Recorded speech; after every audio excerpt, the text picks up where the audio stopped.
Hey guys, Arcanate here. In our last video we discussed how before the Titans left our world they empowered 5 dragons to safeguard the newly ordered Azeroth, of which was comprised of one massive continent named Kalimdor, with a large lake of incandescent energies known as the Well of Eternity, whose potent energies pulsated throughout the world, nourishing life.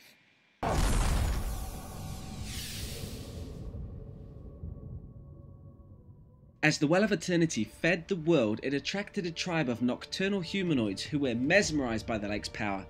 These nomadic humanoids decided to inhabit the shores of the lake, where over time the well's energies would affect their evolution, making them strong, wise, and virtually immortal. The tribe adopted the name Kaldorei, meaning children of the stars in their native tongue. The Kaldorei, who would become known as the Night Elves, worshipped a deity known as Elune, the moon goddess. They believed that Elune slept within the Well of Eternity, and as their society grew, so did their insatiable curiosity to discover more about the well's untold secrets and powers. The Night Elves would spread and explore the lands of Kalimdor, discovering its other inhabitants. The only creatures that gave them pause were the ancient and powerful dragons that we discussed in the last video.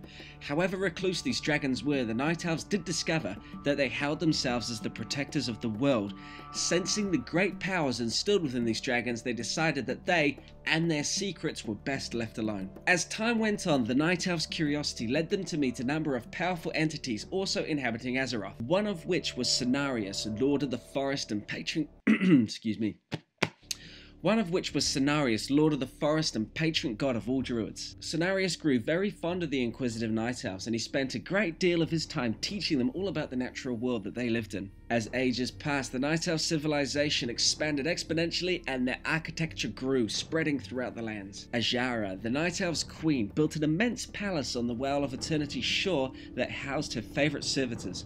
Her servitors, whom she called the Kaldorei, or the Highborn, believed themselves to be greater than the rest of their brethren. Even though Queen Azshara was loved by all of her people equally, the Highborn were envied in secret by the rest of the Night Elves. Azshara shared the curiosity of her people's priests towards the scintillating energies of the Well of Eternity.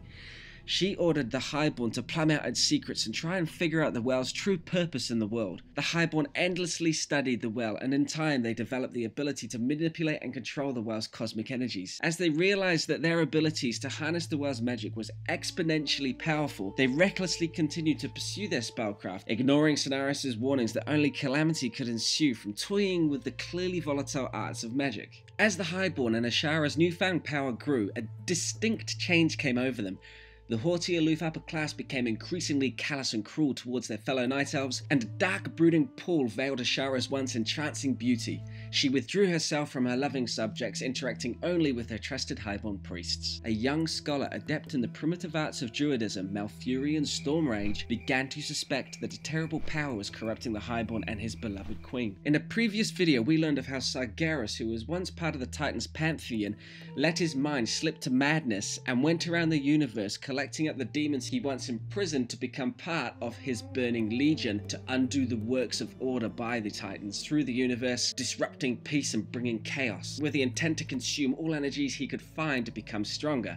Unfortunately for our young Azeroth, the Highborn and Azshara's reckless use of the Well of Eternity's magic had been sending ripples of energy out into the great dark beyond, where they were felt by terrible alien minds. For Sargeras, the great enemy of all life and the destroyer of worlds, felt these ripples and was drawn to their distant point of origin, where he became aware of our primordial world and its limitless energies of this Well of Eternity.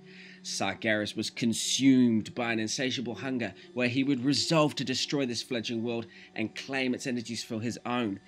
Back on Azeroth, though, this young Malfurion Stormrage could not conceive of the evil to come. He knew that his people's lives would soon be changed forever, and a darkness was soon to fall upon Azeroth.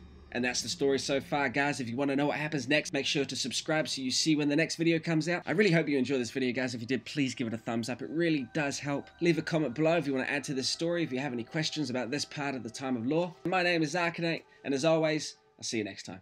At the time of the Ordering of Azeroth, the greatest and strongest species to exist on the young world were the dragonflights. But how were the Titans to choose who of this draconic species were to be charged with looking after Azeroth? There were many dragonflights at this time, but in particular there were 5 flights who held dominion over their brethren: Nosdormu, Alexstrasza, Ysera, Malygos, and Neltharion. The Titans bestowed a portion of their powers to these 5.